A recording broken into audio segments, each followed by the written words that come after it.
सूरत अल-अराफ की आयत नंबर 26 में अल्लाह पाक फरमाते हैं कि ए आदम के बेटों और बेटियों, हमने तुम्हारे लिए लिबास नाजिल किया है जो तुम्हारे जिस्म के उन हिस्सों को छुपा सके जिनका खोलना बुरा है, और जो खुशनुमाई का जरिया भी है, और तक़वे का जो लिबास है वो सबसे बेहतर है। इन आयात में अच्छे लिबास की दो सिफात बयान की हैं। अच्छा लिबास वो है जो पर्दे का मकसद भी पूरा करे और खुशनुमाई का भी।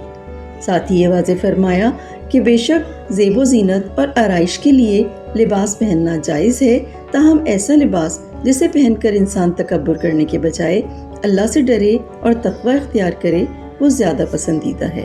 हुज़ूर पाक सल्लल्लाहु अलैहि वसल्लम नया लिबास पहनकर ये दुआ पढ़ा करते थे, तमाम तारीफ़ें उस अल्लाह के लिए हैं जिसने मुझे ऐसा लिबास पहनाया जिससे मैं अपना सतर छुपा लूँ और अपनी ज़िंदगी में इससे ज़ीनत हासिल करूँ।